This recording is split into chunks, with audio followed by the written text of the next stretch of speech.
अक्षत शाह है। मैं समस्त महाजन संस्था से आया हूँ, मुंबई में संस्था है। और रामभाव मांगी प्रबोधिनी ने हमें इनवाइट किया यहाँ पे आने के लिए, और हमारी तरफ से जो स्वच्छ भारत अभियान में हम लोग जो योगदान कर रहे हैं उसके बारे में बताने के लिए। और हम लोग यहाँ पे आए और हम लोग ने जब सब लोग का प्रेजेंटेशन देखा तो हम लोग को मुझे बहुत खुशी हुई कि रामभाव मांगी ने ऐसा एक इनिशिएटिव लिया है, एक पीपल्स पार्टिसिपेशन का एक कन्वेंशन उठाया है स्वच्छ भारत अभियान के लिए। बेहद अच्छा ये अपॉर्चुनिटी है लोगों को आगे आने के लिए और सबको बताने के लिए कि लोग किस तरह से अपने अपने एरियाज़ में स्वच्छ भारत के लिए कोई ना कोई इनिशिएटिव, कोई ना कोई काम कर रहे हैं और एक बेहतर भारत की कामना कर रहे हैं। रामभाव मांगी एक बहुत ही आगे बढ़ती हुई संस्था है जो काफ़ी इस तरह के प्रोग्राम हैंडल करती हैं, इस तरह के प्रोग्राम्स हेल्ड करती है। काफ़ी अच्छी प्रॉपर्टी है, मुंबई से बाहर है और मुंबई से फिर भी करीब है, ऐसा है। और काफ़ी अच्छी सराउंडिंग है और मैं बेहद खुशगुजार हूँ कि रामभाव मांगी ने ऐसे इनिशिएटिव लेके एक अच्छा कार्यक्रम अरेंज किया है। Thank you. रामभाव मांगी प्रबोधिनी यांनी आयोजित केलेला हा 2 दिवसाचा कार्यक्रम आणि इथे सामाजिक संस्था, लोकप्रतिनिधी यांनी उपस्थिती दिली आणि रामभाव मांगी प्रबोधिनीचे मी तर खूप खूप धन्यवाद मानते की अशा प्रशिक्षणाची आज खूप गरज आहे। स्वच्छतेचं महत्त्व सर्वांना कळावं, सर्वांनी त्यामधून जनजागृती करावी यासाठी ही प्रयोगशाळा आयोजित केलेली होती। मी तर असं म्हणेल की ही एकमेव संस्था अशी असेल की जी सामाजिक ज्या संस्था आहेत, समाजासाठी ज्या काम करतात त्यांना ऊर्जा देण्याचं काम ही संस्था करते। पुन्हा एकदा रामभाव मांगी प्रबोधिनीला मी खूप खूप धन्यवाद देते आणि येणाऱ्या काळात असेच प्रयोगशाळा त्यांनी आयोजित कराव्या अशा शुभेच्छा देते। धन्यवाद। मैं राजस्थान विकलांग समिति जोधपुर का अध्यक्ष और विद्या भारती जोधपुर प्रांत का उपाध्यक्ष। परिषद आपको कैसी लगी, जरा बताइए। ये जैसे रामभाव मांगी प्रबोधिनी विभिन्न प्रकार के विषयों को लेकर समय समय पे परिषद कराती रहती है। बीते दिनों मैंने देखा नेतृत्व साधना शिविर भी हो रहा है, CSR पे भी हो रहा है और ये स्वच्छ भारत अभियान पे ये परिषद जो हुई है और इतने सुंदर परिसर में इतनी सुंदर परिषद, ये अपने आप में एक बहुत शानदार बात रही है। पूरे भारत भर से लोग आए, बहुत अच्छा लगा।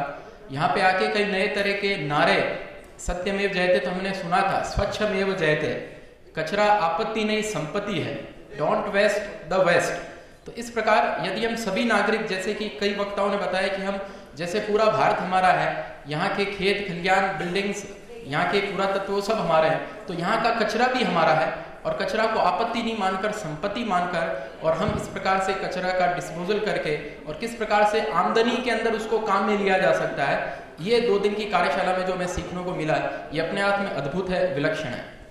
औरंगाबाद से क्या करते हैं यहाँ पे मुंबई में? मुंबई में Tata institute of social sciences में स्टूडेंट हूँ और औरंगाबाद में सॉलिड वेस्ट मैनेजमेंट पे काम करती हूँ। कैसी लगी ये परिषद आपको? बहुत अच्छी लगी। आई थिंक कैंपस ही इतना अच्छा है और रियली ऑर्गेनाइजर्स को क्रेडिट कि ठीक टाइम पे सबकी accommodation, food all organised very well. और जो जिस प्रकार के लोग आए थे, बहुत अलग फील्ड से आए थे और पहली बार देखा है कि ये जो लास्ट सेशन हुआ, जो मतलब इलेक्टेड रिप्रेजेंटेटिव्स भी थे और सामाजिक संस्थाएं भी थी, तो I think it was a good mix of people. इससे इंस्पिरेशन अच्छा मिलेगा। Yes, definitely. Thank you. आपका शुभ नाम? मेरा नाम महेश अग्रवाल है। कहाँ से आए हैं और किस संस्था की तरफ से? मैं हैदराबाद से आया हूँ और आंध्र प्रदेश और तेलंगाना राज्य का जो गौशाला महासंघ है उसका अध्यक्ष हूँ। आपको यहाँ पर आकर कैसा लगा और क्या अनुभव रहा? रामभाव मांगी प्रबोधिनी में इसके पूर्व भी एक बार CSR का कॉन्फ्रेंस हुआ था लास्ट ईयर फरवरी में, जब भी आने का सौभाग्य मिला था। और यहाँ का जो वातावरण है, यहाँ का जो प्रबंधन है, या भोजन की व्यवस्था है, आवास की व्यवस्था है, कि आदमी के मन से एक डर जो रहता है कि हम दूसरी जगह जा रहे हैं, वहाँ कुछ कर पाएंगे नहीं, वो एक डर फियर मुक्त हो कि हम लोग जब सेशन में आके बैठते हैं तो ऑटोमेटिक वो द्वितीय दुगना स्पोर्टिवनेस से हम लोग वो सीखने का प्रयास करते हैं। और लास्ट कॉन्फ्रेंस में और आज का जो नेशनल कन्वेंशन है कि जो छोटे छोटे NGOs हैं, जो बड़ों की बात अलग है, उनके अपने अलग अलग मैनेजमेंट, छोटे छोटे NGOs को भी सीखने का मौका मिल रहा है। वो लोग सब एक दूसरे इंटरेक्शन हो रहे हैं और इसमें जो यहाँ का मैनेजमेंट है एकदम जैसा घरेलू वातावरण, जहाँ अब यहाँ के साठे जी हो गए, हमारे जो मिलिंद भाई साहब हो गए, इन सब से इतना इंटरेक्टिव हो जा रहे हैं कि हम लोग कुछ भी, हमारा जो भी छोटा मोटा भी प्रॉब्लम है उसको हम लोग क्लियरली सॉल्व आउट कर पा रहे हैं। कि प्रबोधिनी मात्र नाम में ही प्रबोधिनी नहीं, इसके द्वारा मेरा ऐसा मानना है कि लाखों लोग यहाँ से अच्छे से अच्छा सीख के बाहर गए और जब लाख यहाँ से जाएंगे बाहर तो कम से कम करोड़ों को सिखाएंगे। मैडम कहाँ से आए हैं आप? हैदराबाद से। आपका शुभ नाम? रोजा रानी। आपका यहाँ पे आने का मकसद क्या था और यहाँ पे आने के बाद आपको कैसा महसूस हुआ, क्या क्या सीखा आपने और क्या आप करेंगे वहाँ जाके? इस अधिवेशन का आप कैसे फ़ायदा उठाने वाली हैं? तो मैं दलित महिला मंडली से आई हूँ, हैदराबाद से आई हूँ मैं। लेकिन यहाँ पर आने के बाद तो मेरे को कैसा लगा बोले तो एक घर में आया जैसा लगा मेरे को। तो सब जने ठीक सब खाना पीना और सॉरी मैं हिंदी में बात करती हूँ। तो सब फैसिलिटीज अच्छा मिला है यहाँ पर आके। घर को सब जने को छोड़ के इतना दूर आया बोल के भी मेरे को मन में नहीं आया, वैसा है सब जने। लेकिन यहाँ पर आने के स्वच्छ भारत के लिए बोलना बोले तो हम लोग महिला मंडल से बहुत महिला सब जने मिलके बहुत करे सो है। लेकिन यहाँ पर आने के बाद भी हम बहुत सीखे से भी है, अब जाने के बाद बहुत करने का भी है बोल के मेरे को यहाँ पर आने के बाद मालूम पड़ा। और स्वच्छ भारत बोले तो भी सब जने किनका मन में है वो बोल दिए। लेकिन मेरे मन में क्या है बोले तो पहले हम हमारा घर और हमारा गांव और हमारा स्कूल वैसा हम लोग देख लिए तो चकाचक स्वच्छ भारत हमारा स्वच्छ भारत हो जाएंगे। बहुत बहुत धन्यवाद आपका। हमारे साथ है doctor Somnath Mukherjee. He is one of the resource person. जो 2 दिन का नेशनल कन्वेंशन हुआ है उसमें he was one of the resource person. Sir आपका यहाँ आने का एक्सपीरियंस और 2 दिन का जो नेशनल कन्वेंशन हुआ है स्वच्छ भारत अभियान के ऊपर, इसके बारे में आपका एक्सपीरियंस और आपका टेक होम क्या है? मेरा कंपनी का नाम है एईकॉम। वो दुनिया की सबसे बड़ा कंसल्टेंसी कंपनी है। मैं बहुत जगह घूमते रहता हूँ, मैं वेस्ट के बारे में बताता हूँ, बट यहाँ पर आके जो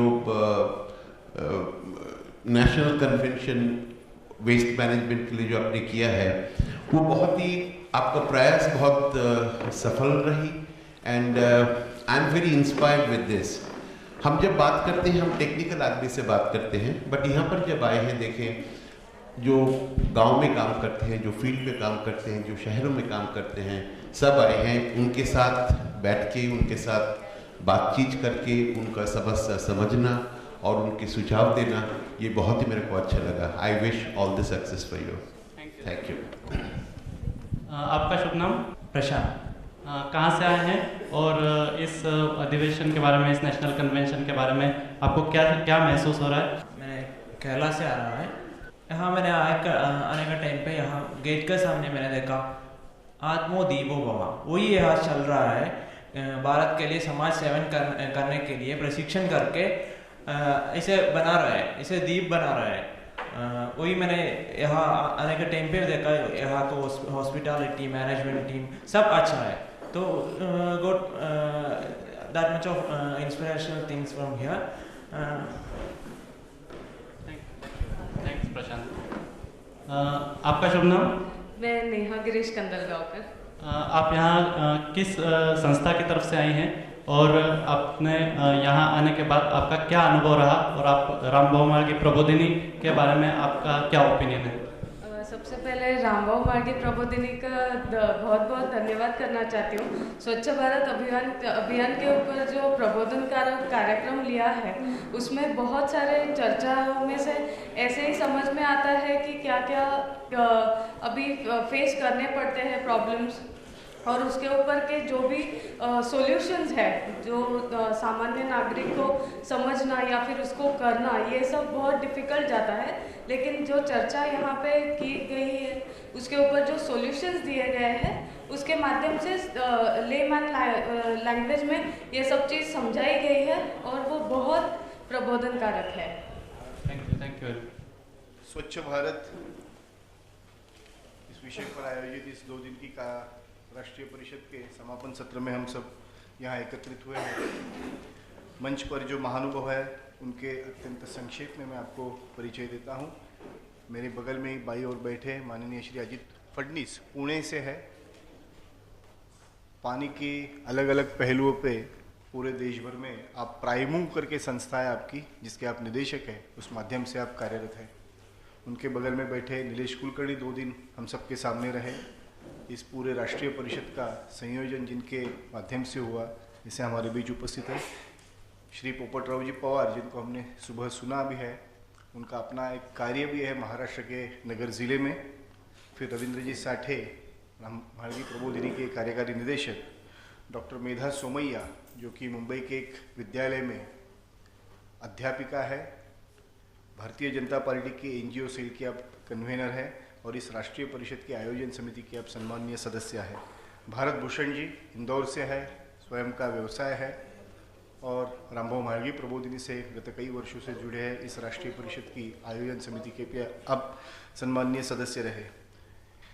इस कार्यशाला में कल से आज तक जितने प्रतिनिधि सम्मिलित हुए पूरे देश भर से, तो भारत के 11 राज्यों से, महाराष्ट्र समेत 11 राज्यों से लगभग 177 प्रतिनिधि इसमें सम्मिलित हुए थे, जिसमें 153 पुरुष तथा 24 महिलाएं इसमें सम्मिलित हुई थी। ये अच्छी बात है कि 150 से अधिक लोग पूरे देश भर से, यानी 10 प्रांतों से, और महाराष्ट्र 11वां प्रांत आए हैं। इस वर्ग में, इस राष्ट्रीय परिषद में जो विषय हुए उसका एक संक्षेप में एक प्रस्तुतिकरण हमारे सामने करेंगे माननीय श्री अजित फडणीस जी। I know this is the last session. Everybody is eager to kind of push off.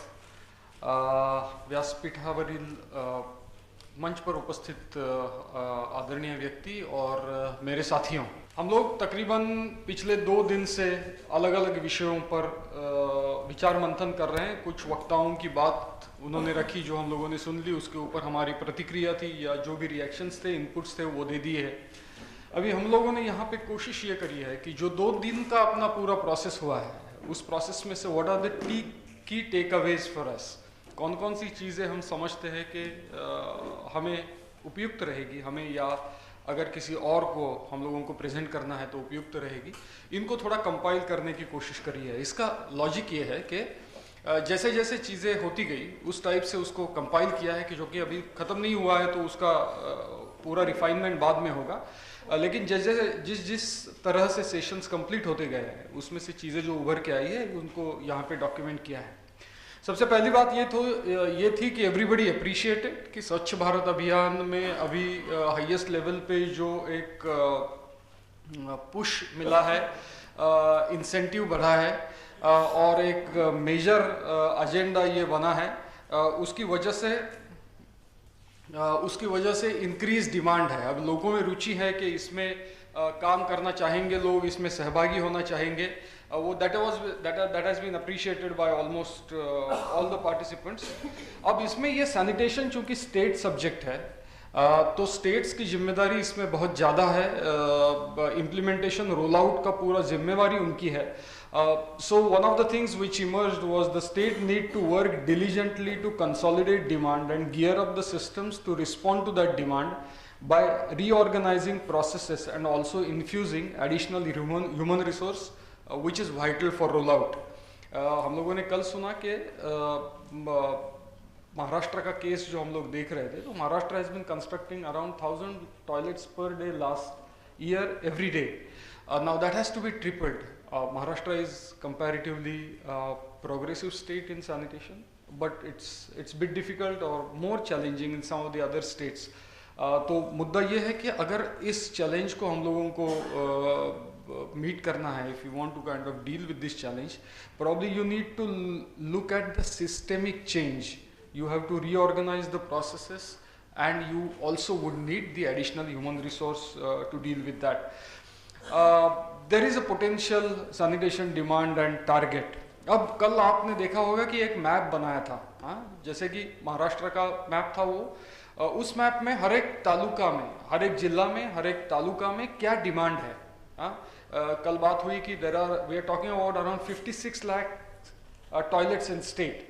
That would be similar to all the states. I mean, the numbers would vary, but those will have to be disaggregated कि कहाँ पे demand है, कौन से area में है, उस area में जब जाएंगे तो उस गांव में कौन से गांव में डिमांड है, इसका एक पूरा एनालिसिस करके अगर प्रेजेंट किया जाए और उस हिसाब से हमारा जो ऑर्गेनाइजेशन है, रीऑर्गेनाइजेशन है, रिस्पॉन्स मैकेनिज्म है, वो अगर हम लोग करें तो उस डिमांड को रिस्पॉन्ड करने में आसानी होगी, पॉसिबिलिटीज उसमें ज़्यादा बढ़ जाएंगी। कल ये भी बात हुई थी कि ओपन डेफिकेशन एलिमिनेशन प्लान ये एक इफेक्टिव टूल है। बात ये है कि जो डिमांड है लेटेंट, एक मेरा नीड है, उसको डिमांड में कन्वर्ट कर गया, वो मेरे मन में रह गया, लेकिन उस डिमांड को village which is a unit of development, how to consolidate and present it to the government और टू द फंडिंग एजेंसीज और व्हाटएवर, उसके लिए open defecation elimination plan has kind of evolved as an effective tool for planning and consolidating demand on one hand, and also similarly it becomes a tool for monitoring at a later date. So that's the point. Elected representatives के बारे में काफ़ी चर्चा हुई, अलग अलग वक्ताओं में अलग अलग विषयों से संबंधित जुड़ी हुई बात करते हुए उन्होंने कहा कि elected representatives should be involve and they are now getting more intensively involved. Elected representatives can be involved more intensively in community sensitization through open defecation elimination planning process. जो जैसे आज सुबह हमारे मित्र ने कहा कि बम्बई में भी उन्होंने इस तरह का प्रयास किया था और बस्ती लेवल पे जाके उन्होंने उसका प्लानिंग किया था, तो उसमें इलेक्टेड रिप्रेजेंटेटिव्स के इन्वॉल्वमेंट की गुंजाइश लोगों को इंस्पायर करने में, उनको सेंसिटाइज करने में, जैसे हमारे सरपंच मित्र राजस्थान से जो आए हैं उन्होंने जो बात कही है, उस लेवल पे जाके उनका इन्वॉल्वमेंट हो सकता है। दूसरा बात यह है कि हायर लेवल पे अगर हम लोग जाए तो वो मॉनिटरिंग और रिव्यूज़ में बहुत ज़्यादा रुचि लेके उसमें, जैसे आज हमारी मेयर साहिबा थी, उन्होंने कहा कि मैंने हमारे चीफ अफसर या कमिश्नर जो है उनको आदेश दिया है। So you know that's the power which is there with the elected representatives. So if they are involved in that review process, that would more diligently, that would be very effective. The other point which was also raised by many people is that उनको गांव दिया जाए कि एक गांव अगर वो adopt करते हैं और एक गांव में वो क्या कहते हैं उसको, दत्तक मराठी में बोलते हैं, अडॉप्शन जो है उस टाइप से अगर करें तो भी, गोद लेना, उस टाइप से अगर करें तो वो भी एक अपॉर्चुनिटी है। अब इसके साथ एक बात और आई थी कि tightening of M&A system through development of village block district level tools including quality assurance protocol. उसमें दो बातें हैं साथियों। एक बात यह है कि जिस जगह पे एक्शन होती है, दैट्स विलेज, अगर उसके ऊपर आते हैं हम ब्लॉक, डिस्ट्रिक्ट या स्टेट लेवल पे, then that's a convergence, that's a coordination and monitoring. तो इन तीनों लेवल्स के ऊपर जो कोऑर्डिनेशन के लिए और मॉनिटरिंग के लिए जो इक्विपमेंट्स बने हैं, जो टूल्स बने हैं, may it be IT based tools or otherwise, these can be simple traditional tools, उनका टाइटनिंग अप करना बहुत ज़रूरी है। और इसमें से दूसरी बात यह है कि क्वालिटी एश्योरेंस प्रोटोकॉल, हमारे साथियों ने कल बात उठाई कि जो आज हम लोग कर रहे हैं ये ना हो कि कल जाके वही प्रॉब्लम के तहत हमारे सामने उभर के आए, तो वो क्वालिटी एश्योरेंस का मुद्दा भी बहुत इंपॉर्टेंट है। Special drive for developing and taking various technology options to the communities. This also came up quite frequently. I think Rajasthan की मेरे ख्याल बात उठी थी कि ग्राउंड वाटर कंटामिनेशन की इश्यूज है, या एल्यूवियम्स जो है गैंजेटिक प्लेन्स में या वेस्ट बंगाल में, तो वहाँ पे ग्राउंड वाटर की बात उठी थी। तो वो जो अलग अलग जैसे कोस्टल एरिया है या हार्ड रॉक कंट्रीज है, इनमें सैनिटेशन के लिए या टॉयलेट की जो टेक्नोलॉजीज है वो अलग अलग होने की ज़रूरत है, specially in the context of sustainability.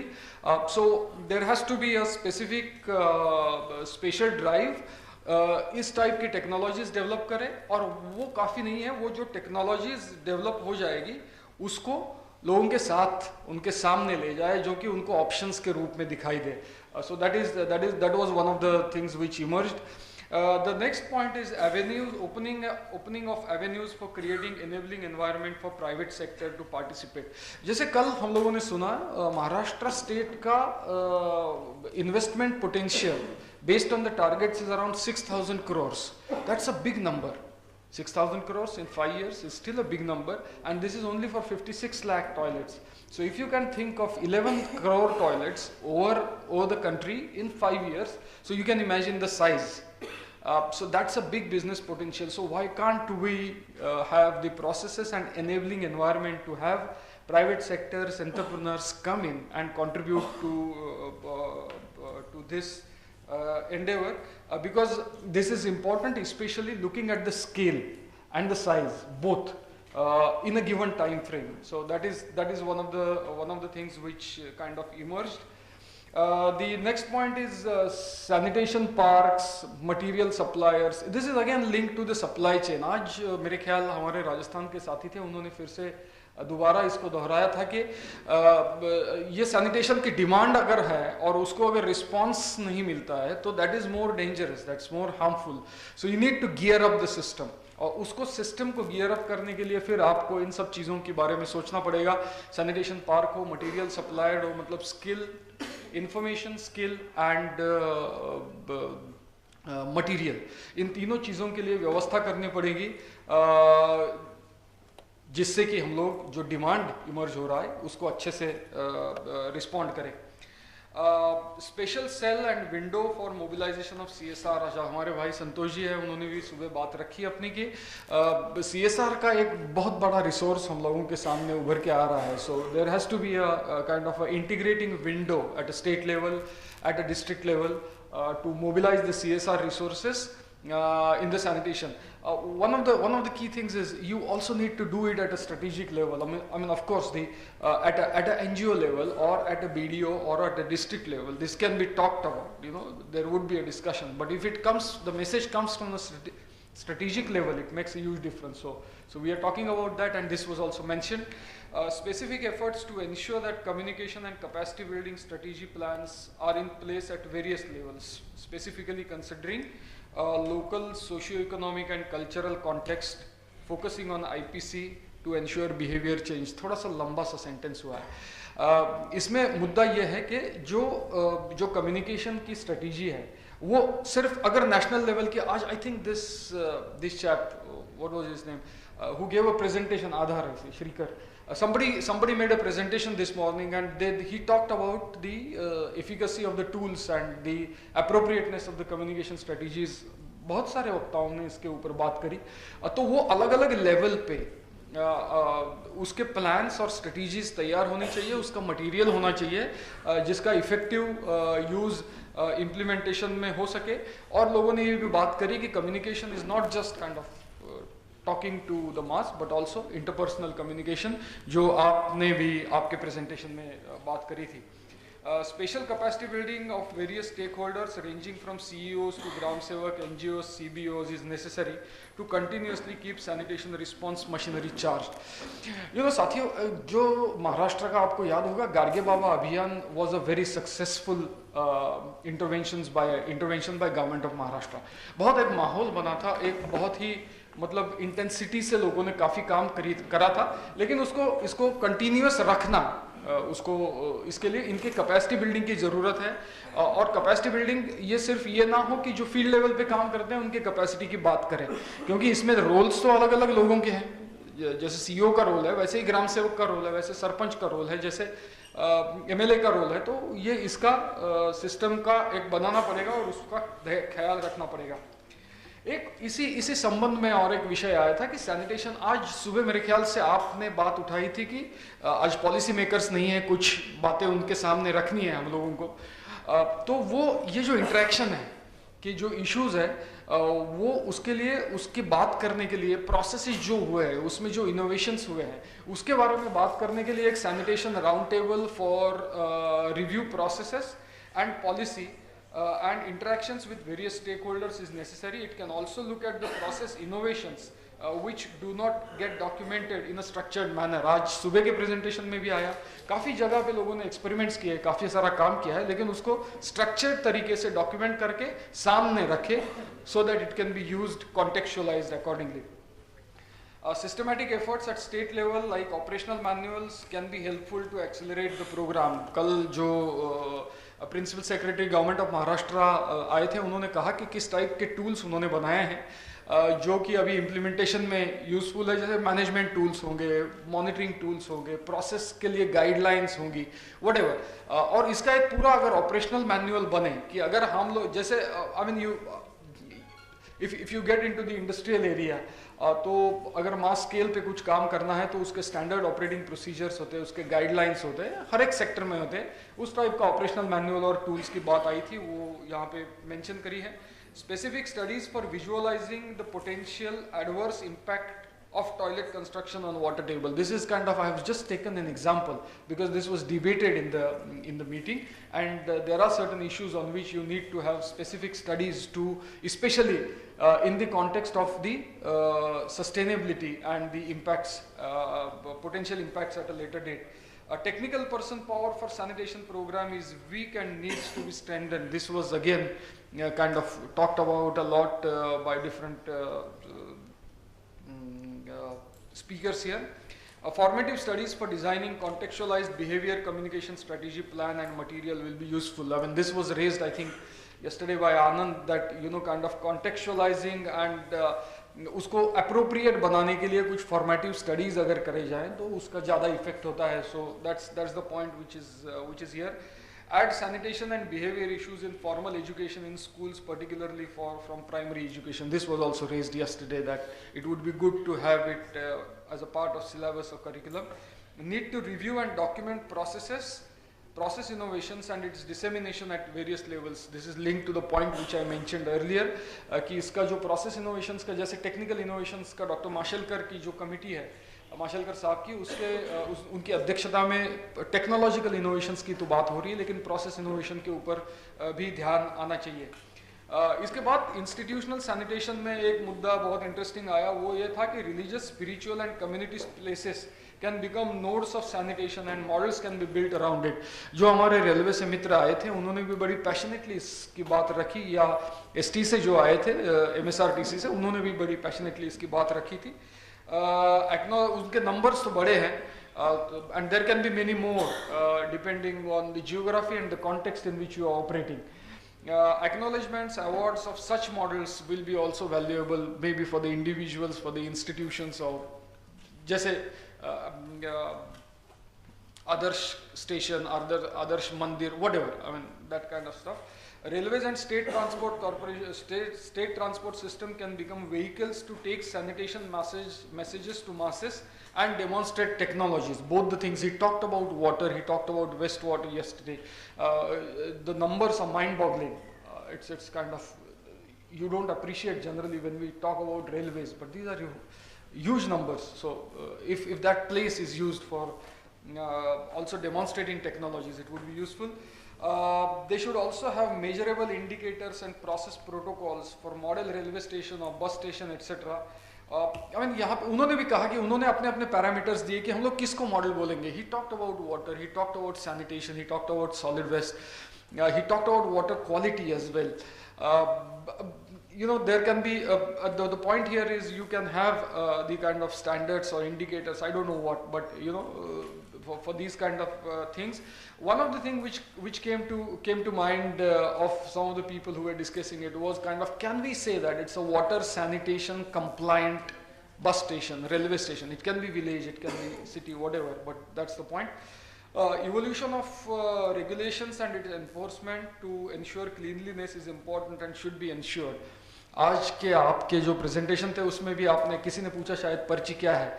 So it's like, there have to be rules, and those rules will have to be enacted, implemented, and there has to be a penal action if beyond a certain point. And that I think was echoed by many speakers in this. I mean, yesterday there was a presentation which talked about the bamboo presentation, which talked about bathrooms and its importance as part of sanitation. and also the message there is, you know, you can look at the local material for the superstructure options. Encourage entrepreneurs to take up sanitation business, both construction and O&M services. That's also, I think that also again come across various speakers. Somebody said very nicely, I think it was you talked about Latur, what do you say, very proud kind of a livelihood option you are giving, and I think that was one of the things which turned you around to, you know, do it more rigorously. So let's look at it constructively. This can be a livelihood option for many. Urban garbage and liquid waste management need to consider, review and disseminate international and national best practices. I think AECOM presentation talked about the international practices, and Kandalgaonkar Tainni, you talked about the national or the local best practices which can be scaled up. So you need to look at it, document it, and see to it that people are, you know, kind of, and there was a lot of response, a lot of interest, enthusiasm. So making them available is also vital. Solid waste management should be looked upon, as I talked about it, employment and entrepreneurship ke options काफी सारे हैं. She talked about the SHGs getting involved into this. Kamlaji talked about other option. Balance between chemical fertilizer. This was very interesting point. Balance between chemical fertilizer subsidy and incentives for investment in solid waste management, creating organic manure should be targeted. It was a very interesting point, kind of backed up by an interesting piece of evidence. Looking at the number 73,000 crores and you know, kind of, I think 780 or something. Yeah, so it should be looked upon as an option. And then we talk about BCC, children-centric approach involving children as change agents can work very well. I don't need to elaborate on this. Defined processes of upscaling the success of BCC is necessary, followed by systematic documentation and analysis. I think this was also raised today morning's presentation, that we do a lot of things, but the empirical research and the kind of systematic research can help us to understand what works well in which context, and it might be a good way forward for scaling up, where, how and if to scale it up. It is necessary to have operational guidelines for RALU. RALU is a Rapid Action Learning Unit, which is part of the guidelines. What we have tried to do probably is, you know, try and not repeat what is there in the guideline, but you know what has come out of this. RALU's mention is here because it's a new idea which has been mentioned, and there was also a mention that there is nothing in terms of operationalization of that concept. So probably that's the root of this particular point. Equal emphasis should be given on BCC and construction. Need change in behavior of all stakeholders. I think today morning somebody mentioned about this.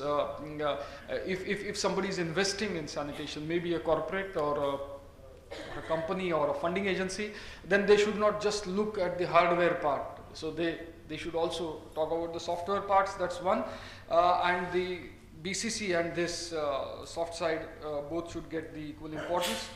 Focus should be on collective behavior change. This was also interesting in the context of, I think Anand made this issue. It was kind of it's a very interesting message. On one hand, you are also talking about going in depth with the IPC stuff.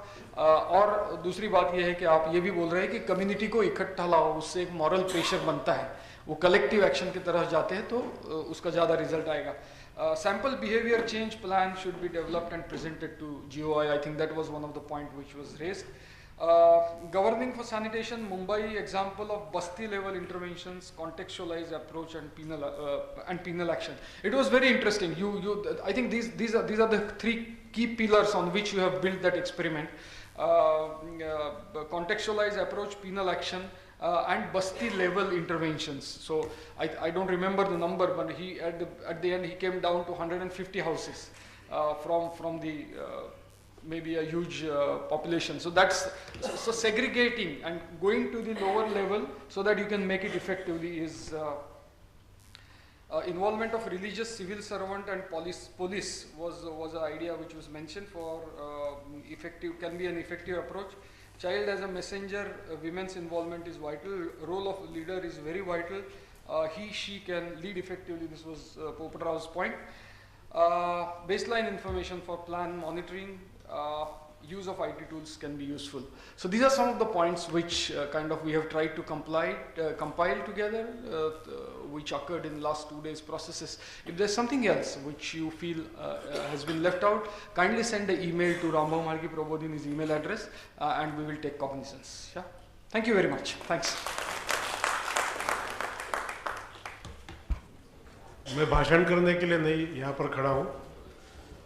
यहाँ पर समापन सत्र के लिए महाराष्ट्र की ग्राम विकास तथा जल संसाधन मंत्री पंकजा मुंडे जी आने वाली थी, लेकिन कुछ निजी उनके परिवार में कुछ निजी घटना के कारण वो नहीं आई है, लेकिन उन्होंने अपना संदेश भेजा है। वो संदेश खाली मैं पढ़ रहा हूँ, वो मराठी में सब समझ लेंगे। रामभाऊ म्हाळगी प्रबोधिनीच्या वतीने लोकसहभागातून स्वच्छ भारत या विषयावरील राष्ट्रीय परिषदेचे आयोजन करण्यात आल्याचे, तसेच या निमित्त स्वच्छतेवर आधारित म्हाळगी प्रबोधिनी पत्रिका 2015 प्रकाशित होणार असल्याचे समजून आनंद वाटला। प्रशिक्षण, प्रबोधन व संशोधन या त्रिसूत्रीवर काम करणाऱ्या म्हाळगी प्रबोधिनीचे देशाच्या विकास प्रक्रियेत महत्त्वपूर्ण असे योगदान राहिले आहे। आदरणीय पंतप्रधान माननीय नरेंद्रजी मोदी यांनी सुरू केलेल्या स्वच्छ भारत अभियानामध्येही म्हाळगी प्रबोधिनी योगदान देत आहे, हे पाहून अतिशय आनंद झाला। या अभियानाला व्यापक स्वरूप देण्याच्या उद्देशाने प्रबोधिनीच्या वतीने 2 दिवसीय राष्ट्रीय परिषदेचे आयोजन करण्यात आले, हे प्रशंसनीय आहे। स्वच्छता अभियानासाठी लोकसहभाग अत्यंत महत्त्वाचा आहे। लोकांना स्वच्छतेचे महत्त्व पटवून त्यांच्या मार्फतच स्वच्छतेचे काम झाल्यास ते दीर्घकाळ टिकते। स्वच्छतेच्या सर्व बाबींमध्ये जनजागृती होणे अत्यंत आवश्यक आहे। आपण प्रकाशित करीत असलेल्या या पत्रिकेत या सर्व विषयांचा उहापोह केला जाईल असा मला विश्वास आहे। राष्ट्रीय परिषदेसाठी माझ्या मनापासून शुभेच्छा, आणि आत्ता मी येऊ शकले नाही त्याबद्दल मनापासून क्षमस्व।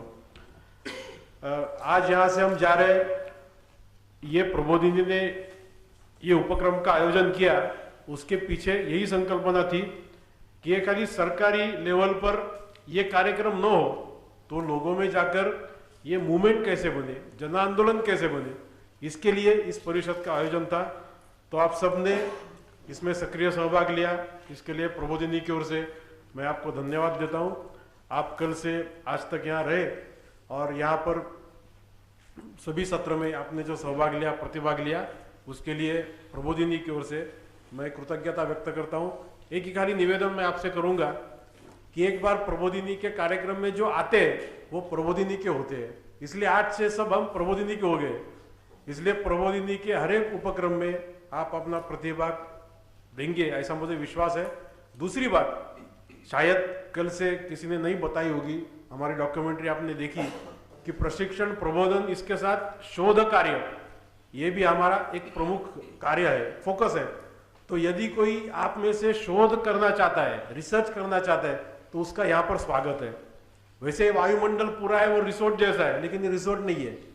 यहाँ कोई ऐसे ही विश्राम करने के लिए आएगा तो उसको हम अनुमति नहीं देंगे, लेकिन कोई शोध करने के लिए आता है आप में से तो उसको जरूर प्रोत्साहन देंगे। आप जरूर आइए, यहाँ का पुस्तकालय है, यहाँ की सब इंटरनेट की फैसिलिटी है, सभी सुविधा है, उसका लाभ आपको मिलेगा। लेकिन शोध कार्य के लिए आप आएंगे तो ही। तो आपसे निवेदन है कि इस विषय के ऊपर भी आप कुछ ट्रेनिंग ले, कुछ शोध कार्य करें और हमारे यहाँ आते रहे। बहुत बहुत धन्यवाद।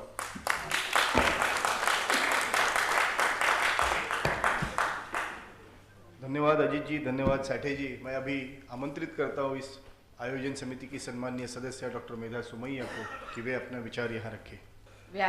व्यासपीठ पर बैठे हुए माननीय पोपटराव और सभी सम्माननीय गण तथा सामने बैठे हुए मेरे साथी, आप सभी का यहाँ पर स्वागत है। और मैं एक काम मुझे बताया गया और वो करने के लिए मैं यहाँ पर आई हूँ, वो है कि कंक्लूडिंग जो सेशन होता है, आखिरी का जो समापन का सत्र होता है, उसमें मैंने भाषण करना। और हम इतने सारे कार्यक्रम करते हैं तो आपको पता ही होगा कि जितना हम सीखे हैं और कार्यक्रम का आखिरी वक्ता जो होता है वो सबके ऊपर पानी फेर देता है। उल्टी ही बात करता है। तो मुझे ये काम सौंपा गया है। मेरे ख्याल से रविंद्र जी, आपका बहुत बहुत धन्यवाद कि ये काम मैंने आप अच्छी तरीके से मैं यहाँ पर करूँगी। आपको अच्छा लगा तो आप विचार करिए, और नहीं अच्छा लगा तो व्हाट्सएप का मैसेज कैसा होता है ना, वैसे डिलीट कर दीजिए। कुछ मेरी खुद ही अनुभव की बातें मैं आपसे शेयर करूँगी। इतना गंभीर होकर सुनने की कोई आवश्यकता नहीं है। आपने बहुत सारे गंभीर बातें यहाँ पर की होगी और बाद में भी आप पोपटराव जी को सुनेंगे, तो इसके बीच में मैं आपको थोड़ी सी अलग सी बातें करना चाहूँगी। और वो ये है कि लास्ट 38 इयर्स मैं सामाजिक काम करती हूँ। युवक प्रतिष्ठान के माध्यम से मैं काम करती हूँ। 2000 साल से मैं सेंटर फॉर स्लम स्टडीज़ के काम में जुड़ी हुई हूँ। उसमें से मैंने कुछ मराठीमध्ये आपण म्हणतो ना ठोकताळे बांधले, तो वो मैं आपके साथ में ये कहना चाहूँगी कि ये जो दिख रहे हैं ना हमारे सामने प्रेजेंटेशंस वगैरह, वो दिखते हैं बहुत अच्छे, लेकिन जब हम काम करने जाते हैं ना अंदर फील्ड में, तभी जैसे फिल्म की हीरोइन बाजू में से गुजर जाए तभी भी याद नहीं आती है ना, वैसा लगता है। उसमें मेकअप के लिए काफी सारे हम लोग टर्म्स यूज करते हैं, जैसे कि पीपल्स पार्टिसिपेशन, दूसरा है विमेन्स इंक्लूजन, और तीसरा है पॉलिटिकल विल। जैसे हम लिपस्टिक, रूज और आईलाइनर लगाते हैं ना, उसी तरीके से ये तीनों बातें हैं मेरे ख्याल से। क्योंकि किसी ने आपको बताया होगा क्या, आप में से कितने लोग गवर्नमेंट के साथ में काम करते हैं, गवर्नमेंट स्कीम्स के ऊपर? हाँ, उनके पास से पैसा कैसे निकलवाना, सबसे बड़ा काम यह है। बाकी सब कुछ दलवी साहब हंस भी नहीं रहे हैं और कुछ बात नहीं करें, क्योंकि उनको पता है कि सबसे बहुत तकलीफ होती है पैसा निकलवाने के लिए। वो ना बोल रहे हैं लेकिन मन में तो हाँ ही है, क्योंकि दत्तक अवस्थी का क्या हाल है वो उनसे ही पूछे आज के दिन। हाँ ठीक है, बहुत अच्छी बात है। तो ऐसी कोई स्कीम लीजिए जहां पर पेमेंट पहले मिलता है और एसओई बाद में देना पड़ता है, स्टेटमेंट ऑफ एक्सपेंडिचर है ना वो बाद में देना पड़ता है। तो स्कीम चुनते वक्त ऐसी स्कीम चुने कि जिसमें एडवांस पैसा मिले और स्टेटमेंट ऑफ एक्सपेंडिचर बाद में एटलीस्ट 75% का तो कम से कम एक्सपेंडिचर हम उनको दे, ताकि दूसरा फंड रिलीज हो सके। तो ये बहुत जरूरी बात है। तो इसीलिए मैंने कहा कि ये बहुत बड़ी बात होती है। वीमेंस, ये तो हो गया पॉलिटिकल विल। ये जो हम लोग एकेडमिशियन और एक्सपर्टीज होते हैं ना, वो सब पॉलिटिकल विल के बारे में बहुत जोर जोर से बोलते थे। अभी नरेंद्र भाई ने उसका चक्का जाम कर दिया। अभी वो बोलते हैं मेरी तो विल बहुत है, आपकी विल दिखाओ। इसके लिए सबके हाथ में झाड़ू आ गया, सबके मन में कुछ न कुछ काम अपने अपने काम आ गए। आज मैं आई यहाँ पर तो एक बहुत अच्छा कार्यक्रम करके आई, और काफी सारे प्रोग्राम्स हम जो करते हैं ना वो इवेंट करते हैं। जैसे कि आज सवेरे मैं करके आई, रवि जी, मैं एक कार्यक्रम में से आई, टोल नाके पर, वो बढ़िया कार्यक्रम था, सही में बहुत अच्छा कार्यक्रम था। उन्होंने ऐसे कागज की थैलियां छपाई थी स्वच्छ भारत के नाम से, और टोल नाके पे हर एक को देते थे और कहते थे कि आप अपना कचरा इसमें डालें और आपका कचरा इसमें ही डाले, अपना शहर स्वच्छ रखे। बहुत बढ़िया बात थी। मुझे नहीं पता उसके बाद में क्या हो गया। मुझे लगता है, आई बिलीव कि सबने वो एटलीस्ट कम से कम अपने साथ कार में तो लेके गए होंगे, बाजू में नहीं फेंका होगा। लेकिन ऐसी बातें बहुत होती रहती है, उसका ध्यान बहुत रखना पड़ता है और वो रखना ही चाहिए। तीसरा बताया वीमेंस विल। मुझे लगता है हर एक जगह के क्यों हम लोग बोलते हैं कि it should be women's participation must ज्यादा होना चाहिए। ये क्या हम सबका ठेका हम नहीं लेकर रखा है क्या? जब से मैं बोलती हूँ कुटुंब नियोजन का कार्यक्रम सक्सेसफुल हुआ है, तब से लोगों के मन में वीमेंस पार्टिसिपेशन का जो भूत सवार हुआ है ना, वो सबसे पहले उतरवाना चाहिए। अरे विमेन्स पार्टिसिपेशन क्यों? आप क्यों नहीं कर सकते मेल पार्टिसिपेशन के नाम पे कुछ काम? ये बहुत जरूरी है। मैं ये आपको इसीलिए कह रही हूँ। एक बात मैं बताती हूँ। हमने स्वच्छता मुहिम 20 साल पहले हम एक जगह पे नाला साफ करने गए। भीमवाड़ी उस नाले का नाम था। और नाला साफ करने के लिए सब तैयारी करके गए, सफी यंत्र वगैरह लगा कर गए। उधर की जो लेडीज थी वो तो ठीक है, चलो कोई बात नहीं। उधर के जो लोग थे उन्होंने वो नाला निकाल साफ करते समय, आपको शायद पता नहीं होगा या पता होगा, मुझे पता नहीं, वो जो निकलता है ना गंदगी, वो रास्ते पे रखनी पड़ती है एक दिन, क्योंकि वो समझो रास्ते पे नहीं रखी ना तो वो सब पानी वाला जो गंदा होता है ना वो पूरा शहर में जाता है। तो इसीलिए उसको सुखाने के लिए हमारा वो प्रोग्राम सुपर फ्लॉप हो गया, क्योंकि किसी ने अपने घर के बाजू में वो गंदगी रखने के लिए हाँ नहीं बोली। ये ऐसे जो डिफिकल्टीज आते हैं, तो वो खाली महिलाओं ने हमने कार्यक्रम किया था, फिर भी ये कार्यक्रम हमारा सक्सेसफुल नहीं हुआ। तो it should be not necessarily कि खाली वीमेंस ये होना चाहिए। हाँ, वो कर सकती है, लेकिन उसके बाद में भी उसको घर में, हमारे मन में 10 बार इच्छा है कि घर के ऊपर हमारा नाम लगाए। ये घर किसका है? तो मेधा सोमैया का है। हमारे घर के सामने कितने लोगों ने अपनी बीबी का नाम लिखा है? एक भी नहीं। तो वीमेंस, अच्छा आपने लिखा होगा, बहुत अच्छी बात है, लिखा होगा तो सब हम फॉलो करेंगे, क्योंकि ये घर रखता कौन है? लेडीज लिखती है ना। तो हम आपका जेंट्स का भी नाम लिखो, लेडीज का भी लिखो, लेकिन ये खाली ऐसे शब्द है जो खाली एक्सटर्नली अच्छा दिखने के लिए यूज करने वाले शब्द है। इसका आप ध्यान जरूर रखिए। तीसरी बात मुझे, और एक बात मुझे बहुत याद आती, अभी ये जो इंडिविजुअल टॉयलेट का आपने देखा, कल मैं हंस रही थी। 2000 साल में जिनको पुरस्कार मिला ना आज, इंदिरा गांधी पर्यावरण पुरस्कार, उन्होंने और हमने ये पुरस्कार इसीलिए मिला क्योंकि वो इंडिविजुअल टॉयलेट की जो स्कीम जो हमने 2000 साल में ही इम्प्लीमेंट की थी और पर्यावरण के लिए उसकी आज पहचान बन गई। तो उसको बोलता है साइकोलॉजिकल इनर्शिया। हम समाज में जब भी काम करने के लिए जाते हैं ना, तभी साइकोलॉजिकल इनर्शिया इतना होता है कि जैसे हम डॉक्टर के पास जाते हैं और डॉक्टर बोलता है इंजेक्शन देना है, तो हम ऐसा करते हैं, सिकुड़ जाते हैं। और डॉक्टर क्या बोलता है, जरा ढीला करो तभी अंदर जाएगा इंजेक्शन। समाज को भी वही कहना पड़ता है, अपना साइकोलॉजिकल इनर्शिया थोड़ा ढीला करो तभी ये नए नए चीज है वो अंदर जाते हैं। और इनर्शिया कैसा होता है मालूम है?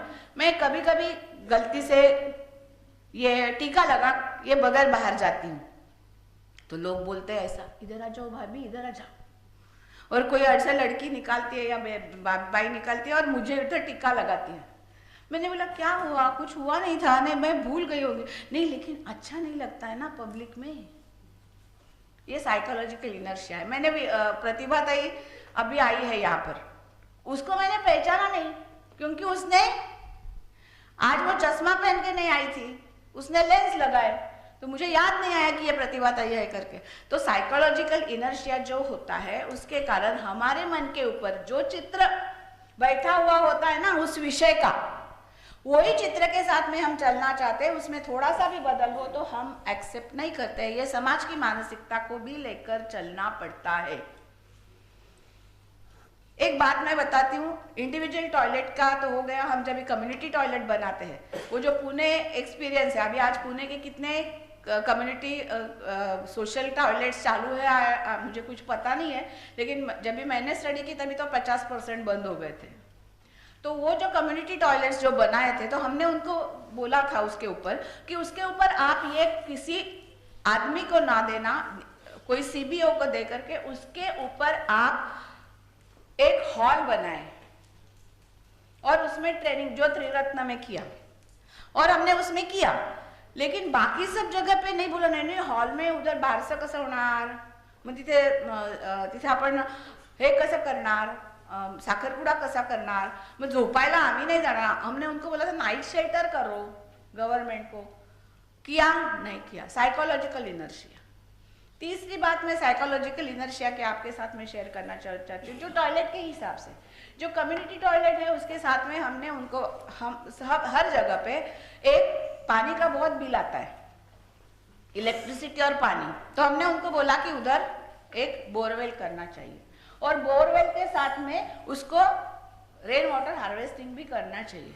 एक भी जगह पर नहीं हुआ, it is sanction not done. तो ये भी साइकोलॉजिकल इनर्शिया है, वो जो गवर्नमेंट ऑफिसर्स का होता है। तो ये सभी साइकोलॉजिकल इनर्शिया अपने को फेस करते करते लड़ते लड़ते आगे जाना पड़ता है। जैसे कि मैं एक बात बताऊं आपको, जो 20 साल के बाद में अपने को अच्छी लगती है। जो इंडिविजुअल टॉयलेट 20 साल पुराना था अभी अच्छा लगने लगा, नाइट शेल्टर अभी अच्छा लगने लगा। वैसा ही 20 साल ऐसे 30-35 साल पहले मेरा एक फ्रेंड बाहर से आया, मैंने उसको बोला सब लोग ऐसा बोलते हैं, मुंबई में आते हैं तो ऊपर से पहले झुपड़पट्टी दिखती है और जैसे ही हम एयरपोर्ट पे उतरते हैं तभी गंदगी नाक पे सवार हो जाती है। तो क्या ऐसे इतना अपना देश बहुत गंदा है क्या? वो बोला छोड़ो ना मेधा, क्यों इतना फिक्र कर रही हूँ, उनका परिसर अच्छा होता है और घर गंदे होते हैं और हमारे घर अच्छे होते हैं और परिसर गंदे होते हैं। तो स्वच्छ भारत का अर्थ ऐसा है कि हमारे घर तो अच्छे रहने ही चाहिए और परिसर भी अच्छे रहने चाहिए। तो ये बहुत जरूरी बात है। तो ये भी एक हमें ध्यान में रखनी बात जरूरी है। नहीं तो हमारे यहाँ पर किसी जिम कैरी को अभी ब्रिटेन में उसको ये हो गया ना, दंड झाला त्याला, क्योंकि उसने बर्फ नहीं निकाली थी। हम करके तो दिखाए किरीट सोमैया ने, उसके बाहर घर के बाहर कुछ गंदगी है इसके लिए उसको दंड तो ठोके, 500 रुपया तो है ना दंड। दलवी साहब 500 रुपया दंड है ना, रास्ते के ऊपर गंदा कर होता है जिसके घर पे, वो कोई करने वाला नहीं है हमारे यहाँ। ये भी बात बहुत जरूरी है, वो जो हमें करनी पड़ेगी। और वो कैसे हो सकती है? वो हो सकती है सिविक पोलिसिंग के माध्यम से। शायद ये भी हमने ध्यान रखना चाहिए कि ये माझं काय जातं, नो मेरा जाता है, ये बात हमने ध्यान में रख करके कोई भी आदमी हो उसको हमने कहनी चाहिए, ऐसा मुझे लगता है। आप तो कहते हैं वेस्ट तो बहुत अलग अलग बात का है, मेरा अनुभव ऐसा है वेस्ट 3 टाइप के होते हैं, एकदम सिंपल।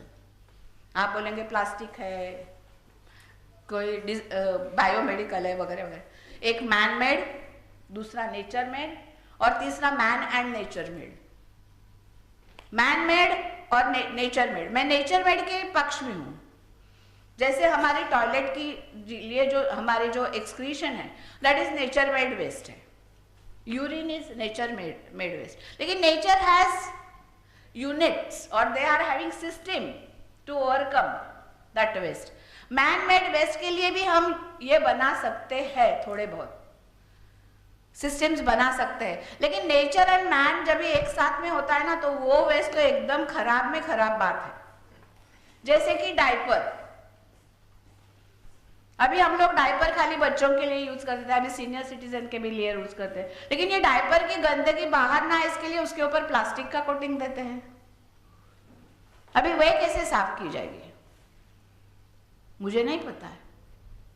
तो मैंने उनको एक बार बोला, हमारी एक ITI की टीम है, उसको मैंने बोला जैसे गन्ने का रस निकालते हैं ना, उसी तरीके पूरा का पूरा वेस्ट एक गन्ने के रस के इसमें डाले और उसके प्लास्टिक अलग करे, बायो वेस्ट अलग करे, बायो वेस्ट फिल्टर करके जाए और प्लास्टिक का वेस्ट है वो अलग करे। पता नहीं, उसका मालूम नहीं, मेरे को तो अभी तक नहीं आया, लेकिन आपको कुछ पता होगा तो कुछ कर सकते हैं तो करना चाहिए, ऐसा मुझे लगता है। तो भाजी वाले जो है ना, एक आंधळगाव जी को पता है, मैंने इतनी बार बोला कि ये जो भाजी का जो मंडई होती है ना, उसका पूरा लाइटिंग हम वो बायो वेस्ट से कर सकते हैं, भाजी के वेस्ट से। लेकिन पता नहीं, होता नहीं है। लेकिन वो करना चाहिए। शायद हम लोग जो बोलते हैं ना क्रैक है, इसके लिए हम लोग की बात लोग सुनते नहीं। जब ज्यादा लोग आएंगे तभी शायद सुनेंगे। अभी लास्ट में एक ही पॉइंट मैं बताऊंगी आपको। मैं कॉलेज में पढ़ाती हूँ रादर। हमने सब जगह पे एक बहुत अच्छा कार्यक्रम किया। जब भी हमारे 5 आइडियाज वेस्ट जाती है ना, तभी कोई एक अच्छी बनती है, और ये बहुत अच्छी बनने वाली आइडिया हुई। हमने सॉलिड वेस्ट डे बनाया। सॉलिड वेस्ट डे यानी क्या? हमने कॉलेज में बच्चों को बोला हमारे यहाँ पर उत्सव होता है ना, जैसे सत्यनारायण की पूजा है अपने सोसाइटी में, तो हमने क्या किया, यहाँ पर आपका वेस्ट परचेस किया जाएगा और जो ज्यादा से ज्यादा वेस्ट देगा उसको हम गिफ्ट देंगे या प्राइज देंगे। और इतनी अच्छी आइडिया चली कॉलेजेस में कि कितने सारे लोग अपने अपने घर से वेस्ट लेकर आए, और जब भी उनको क्या हुआ, उनको जब भी पता चला ना कि ये जो बॉटल है उसका जो ढक्कन है उसका दाम अलग है और बॉटल का दाम अलग है, तभी उनको पता चल गया और तभी उन्होंने वो करना शुरू कर दिया। उनको लगा अरे ये तो कितना, हम लोग तो ऐसा ही फेंक देते हैं, सीडीज है, पेन ड्राइव्स है, हम उसका लेने लगे। इसके लिए हमने बच्चों को क्या किया, 13 कंपाउंड जो है धारावी का, उसके हमने ट्रिप्स बनाई, वो जा करके देखो कि उधर रिसाइकलिंग यूनिट कैसे बनता है, कैसे चलता है। तो बहुत अच्छा लगा, लोगों को लगने लगा कि वेस्ट कितना अच्छा है और वेस्ट के कारण हमें पैसा भी मिल सकता है। एक दिन का वड़ा पाव एक दिन में चल जाएगा, इतना वेस्ट हम कर सकते हैं। तो ये बहुत अच्छी बात हमें लगी। और सबसे लास्ट में बात मैं आपसे शेयर करना चाहूँगी वो है, आपको लगता होगा कि हम शहर में रहने वाले ज़्यादातर लोग होंगे तो हमें लगता है कि ये जो स्लम्स है, ये जो झुपड़पट्टी झुग्गियाँ है, वही हमारे पर्यावरण नाश करने का सबसे बड़ा कारण है। तो एक फैक्ट मैं आपको बताऊं, ये पूरा का पूरा गलत है। एक गरीब आदमी खाली 200 ग्राम वेस्ट दिन में क्रिएट करता है और एक श्रीमंत यानी कि रिच आदमी जो है, वो मालदार आदमी जो है, वो मिनिमम 700 ग्राम्स वेस्ट हर दिन पैदा करता है। गरीब कभी भी ज़्यादा वेस्ट पैदा नहीं करता, ज़्यादा से ज़्यादा वेस्ट करने वाला ये रिच आदमी है। और आज भी खाली ये आदमी के लिए नहीं है, देश के लिए भी है।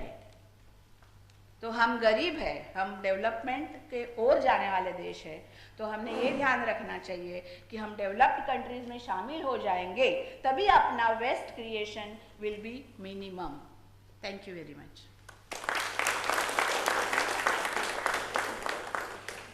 धन्यवाद मेधा जी। आप सबसे पुनः एक बार अनुरोध करता हूँ कि आपकी अभिप्राय यानी फीडबैक शीट जाते समय हमें दे, और जो कोई अपने परिचय पत्र देने भूले वो भी स्मरण पूर्वक हमें देने का प्रयास करें। मैं समाप्त नहीं, अभी मत लिखिए और कॉपी भी मत कीजिए, अपना ही मत देना है, हमको अपना ही अभिप्राय देना है, तो नाश्ते के बाद भी आप दे सकते हैं। समापन सत्र के लिए हमारे बीच उपस्थित है माननीय पोपटराव जी पवार, उनके विचार प्रकट करेंगे, उसके बाद संपूर्ण वंदे मातरम होगा और तभी ये परिषद समाप्त होगी। धन्यवाद। आखिरी 10 मिनट में बात रखनी है। यहाँ इस रामबाबू मालगी अकादमी के एग्जीक्यूटिव डायरेक्टर रविंद्र साठे जी, ऑलराउंड डेवलपमेंट में जिन्होंने अच्छा काम, हमारे दोस्त नीलेश जी, अजीत जी, हमारी बहन सोमैया मैम, और सामने खड़े सब बैठे हुए सभी करीबन 11 स्टेट से आए हुए सभी पार्टिसिपेंट्स। एक पंचायत का सरपंच का रोल कैसा होना चाहिए, और स्वच्छ भारत गांव से शुरू होना चाहिए, क्योंकि शहर में कितना ही काम करेंगे हम और गांव से लोग शहर में ऐसे ही आके बैठेंगे, तभी करीबन 30 लाख परिवार मुंबई में रहते हैं, 1.5 करोड़ की पूरी आबादी है। क्योंकि गांव छोड़ के लोग शहर आना ज़्यादा पसंद करते हैं। कि फर्स्ट टाइम माइग्रेशन जो शुरू हुआ, और डॉक्टर बाबा साहब आम्बेडकर ने महाराष्ट्र में यही कहा था कि गांव की गंदी और गरीबी में, भूखमारे में मत रहना, शहर में आके जहाँ कहीं बस्ती करने का अवसर मिलेगा वहाँ करो, लेकिन रोजगार मिलेगा। दूसरा जो माइग्रेशन महाराष्ट्र में शुरू हुआ 1972 के ड्राउट के बाद, क्योंकि गांव में पीने को पानी नहीं, रोजगार नहीं और भूख थी, करके लोग शहर आ गए। और तीसरा अभी जो माइग्रेशन शुरू हुआ कि पहले रूरल महाराष्ट्र से लोग मुंबई पुणे में आते थे, अभी MP, UP, Bihar, West Bengal, Bangladesh, क्योंकि जहाँ ज़्यादा पानी है, रोजगार नहीं, भूख है, और रूरल महाराष्ट्र में जो ड्राउट प्रोन एरिया है वही से लोग शहर में आते थे।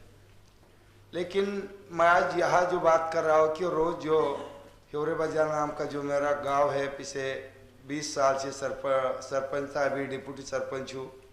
मुंबई का रोज का 2 लाख लीटर पानी हम लोगों ने बचा लिया है, क्योंकि करीबन 22-30 परिवार मुंबई छोड़ के वापस गांव में चले गए, जो यहाँ के स्लम में रहते थे, क्योंकि यहाँ से अच्छा क्वालिटी एजुकेशन वहाँ गया, एक अच्छा पीने को पानी है, सिंचाई की अच्छी सुविधा है, रोजगार मिलना शुरू हुआ, भाईचारा हुआ, और उसके कारण लोग शहर छोड़ के वापस गांव में करीबन 40 परिवार वापस आ गए। एक तो रूरल टू अर्बन माइग्रेशन जोर से शुरू है, और हमारे गांव में तो अर्बन टू रूरल ऐसा शुरू है।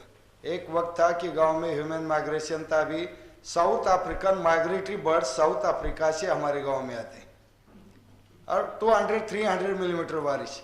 कल मैं पणजी में गोवा में था, वहाँ भाषण किया, 3500 मिलीमीटर बारिश होती है, फिर भी पानी पीने से पानी से लेके परेशान लोग हैं।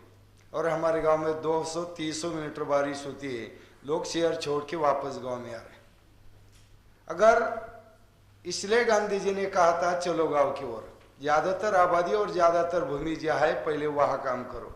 अगर वहाँ स्वच्छ पीने को पानी मिलेगा, सिंचाई की अच्छी सुविधा होगी, बिजली होगी, रास्ते बनेंगे, क्वालिटी एजुकेशन होगा, एक सांप्रदायिक सद्भावना का माहौल होगा, तो लोग गांव छोड़ के शहर नहीं जाएंगे। लेकिन आज़ादी के बाद जो बेहोश हो गए हम, सरकार तो अंग्रेज की चली गई, हमारी सरकार आ गई, पीने का पानी हो, एजुकेशन, हेल्थ, सभी सुविधा भी सरकार दे दी। हम इतने बेहोश हो गए कि अभी तक वो बेहोशी से बाहर नहीं आ पा रहे, क्योंकि सरकार करेगी, सरकार करेगी।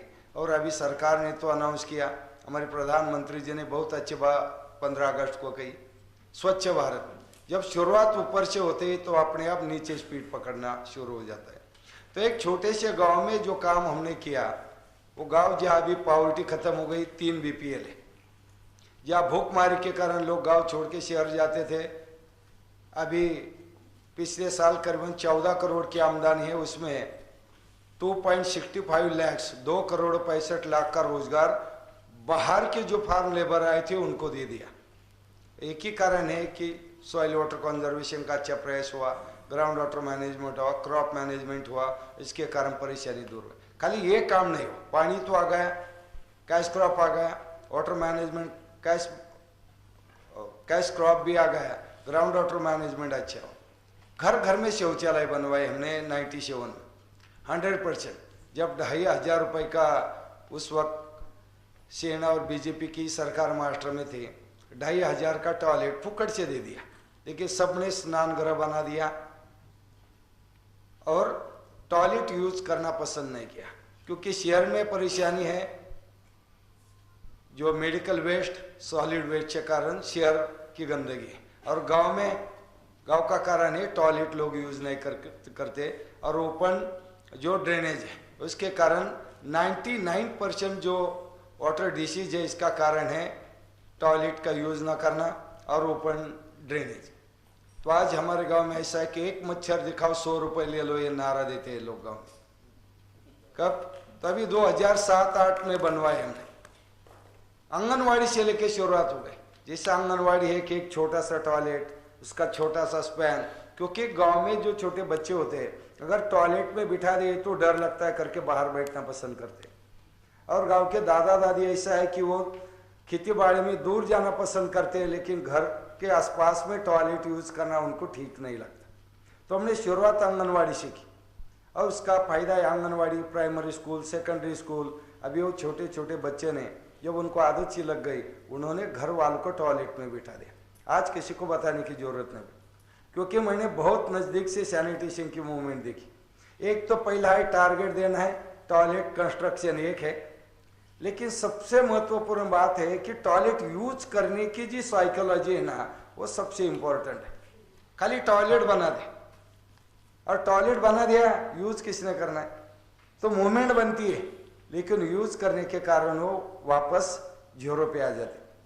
तो शुरुआत पहले वहां करो जहां लोगों को समझाने की जरूरत है, वो काम हमने किया। अभी महाराष्ट्र करीबन 100 गांव में काफी अच्छा काम चल रहा है, जो महाराष्ट्र स्टेट गवर्नमेंट की एक आदर्श ग्राम योजना है। पिछले 4 साल से मैं वो कमेटी का एग्जीक्यूटिव प्रेसिडेंट हो, तो वह जहाँ सैनिटेशन का अच्छा काम है वही हम लोग उसको सॉइल वाटर कंजर्वेशन जोड़ देते, क्योंकि महाराष्ट्र में 82% जो है रेनफीड है और 52% लैंड जो है तो ड्राउट प्रोन है। उसके कारण परेशानी महाराष्ट्र में 80% विलेजेस में यही है पानी से लेके, और जहाँ एसिड रेनफॉल है वहाँ परेशानी थी। तो एक गांव का अनुभव जो है वही अनुभव से काफ़ी अच्छी सीख मुझे मिली।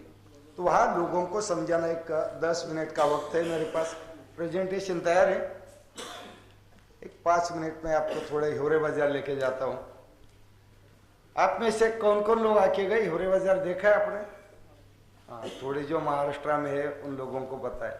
तो ये पिछले 20 साल से एक पंचायत का सरपंच करके जो काम किया, तो हमारे देश में तो 2.5 लाख देखा है क्या? हाँ ठीक है। तो इस तरह से हमने जो प्रयास गांव में किया, वो शुरुआत जो है प्राइमरी स्कूल आंगनवाड़ी से, वाटर लिटरेसी का हो, एनवायरमेंट हो, सैनिटेशन हो। एक ऐसा गाँव है कि जहाँ एक भी स्टैच्यू नहीं है गाँव में, खाली जो आदर्श है हमारे एक्चुअली ग्राउंड रियलिटीज में उसको कन्वर्ट करने का हम प्रयास करते हैं। एकमात्र मुस्लिम परिवार हमारे गांव में रहते हैं। मस्जिद का निर्माण गांव के लोगों ने कॉन्ट्रीब्यूशन से किया। बैकवर्ड कम्युनिटी के लिए कम्युनिटी हॉल बनवाया, तो गवर्नमेंट सोशल वेलफेयर फंड से नहीं, जो अवार्ड मिल गया था उसमें से वो बनवाया। और इसके कारण जो फायदा है, क्योंकि खाली एक पानी से लेके काम नहीं चलेगा, खाली सैनिटेशन की मूवमेंट लेके काम नहीं चलेगा, गांव की गरीबी को भी हमने समझना चाहिए, गांव के जो लोग लैंडलेस है उनको भी समझना चाहिए। इसलिए हमें वो प्रयास किया, सभी एंगल से काम किया। और अभी 25 साल के जो अनुभव है मेरे, अभी महाराष्ट्र के कई गाँव में 2 ही साल का मॉडल हमने बनाया। जहाँ ये यवतमाल डिस्ट्रिक्ट के महाराष्ट्र में विदर्भ में, जहाँ सबसे ज़्यादा सुसाइड हुई थी, और वहाँ एक गाँव ऐसा चुना हमने पाथरट गोले करके, उस गांव में सारी महिलाएं आ गई। तो हमने कहा कि आप 100% टॉयलेट बनवाओ, और एक सब्सिडी वाला कुछ नहीं ले गया आदर्श ग्राम योजना से, बस ये ग्राम सभा में कहो तो आपका गांव हम अडॉप्ट करेंगे। जब महिला आ गया, एक लेडी महिला सरपंच है, एनजीओ महिला की है, और उनको सपोर्ट किया। पिछले 3 साल से एक भी आत्महत्या उस गाँव में। उस टाइम नागपुर डिस्ट्रिक्ट में उमरेड करके ब्लॉक है, वह एक गोदनी करके गाँव, जहाँ अभी डेट मिलेगी, हमारे महाराष्ट्र के सीएम साहब वहाँ विजिट करने आ रहे हैं। मैंने यही कहा कि विदर्भ में भी अच्छे मॉडल गांव बन सकते हैं, मराठवाड़ा रीजन में अच्छे गांव है। तो इसलिए प्रयास हमने यही करना है, खाली एक ही बात लेके डेवलपमेंट नहीं सोचनी चाहिए, नहीं तो वाटर शेड बनता है, सैनिटेशन के प्रॉब्लम है, इसके कारण लोग आ रही है। तो पानी आ गया लेकिन सारे गाँव में गंदगी। एक तो 200-300 मिलीमीटर एवरेज रेनफॉल हमारे गाँव में, इतनी कम बारिश में भी आज कोई परेशानी नहीं। और अभी तो वो गाँव एक ऑक्सीजन टूरिज्म विलेज बन गया। शहर में तो अभी ऑक्सीजन की कमी आ गई, तो लोग रिचार्ज करने के लिए हमारे गांव में आते हैं। रोज डेली 500-600 लोग हैं। अभी 4 दिन पहले अफ्रीका और एशियन कंट्रीज के करीबन 18 कंट्रीज के लोग गांव में थे।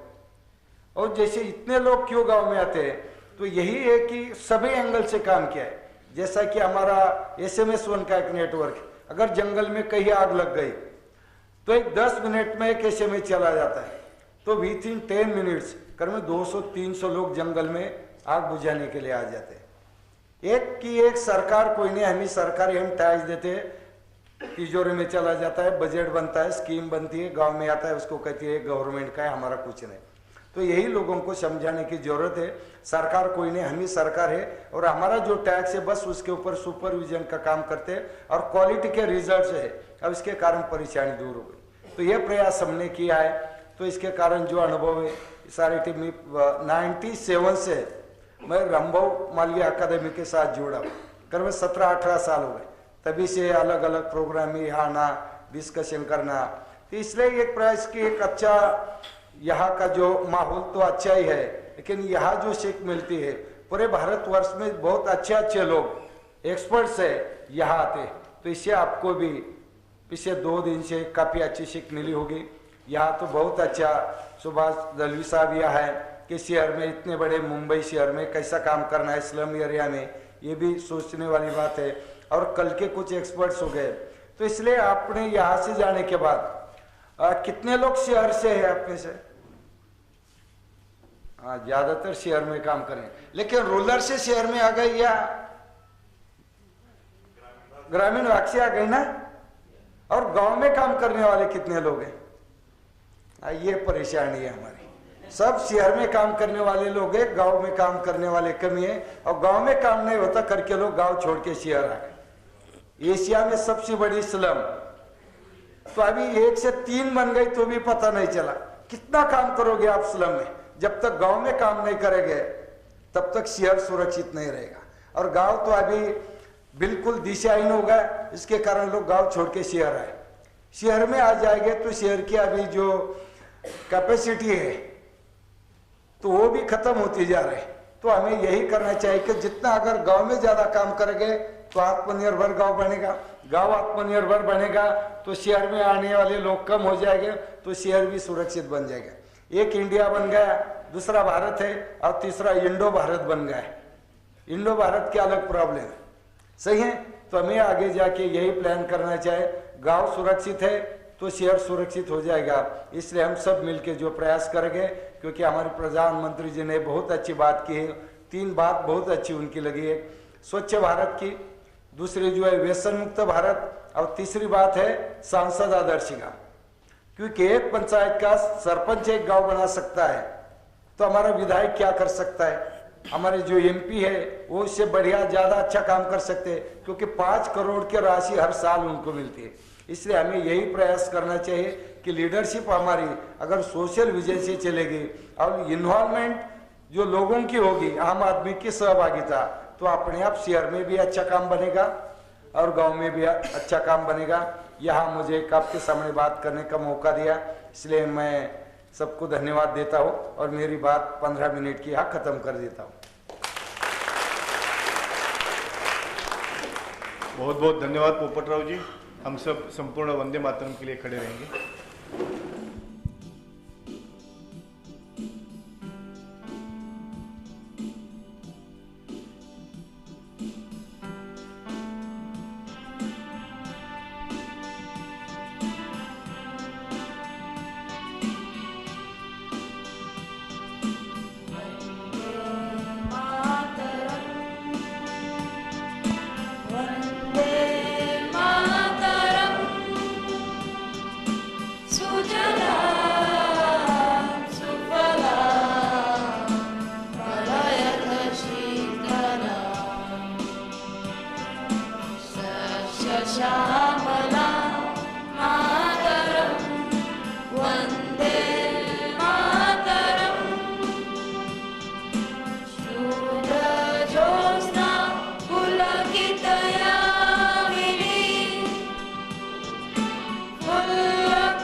वंदे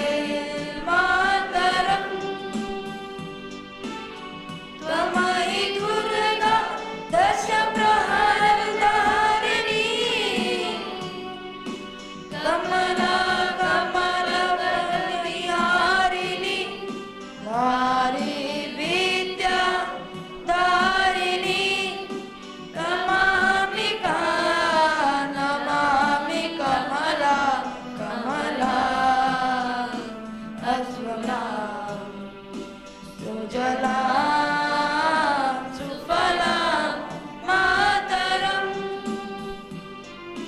वन्दे मातरम् श्यामलां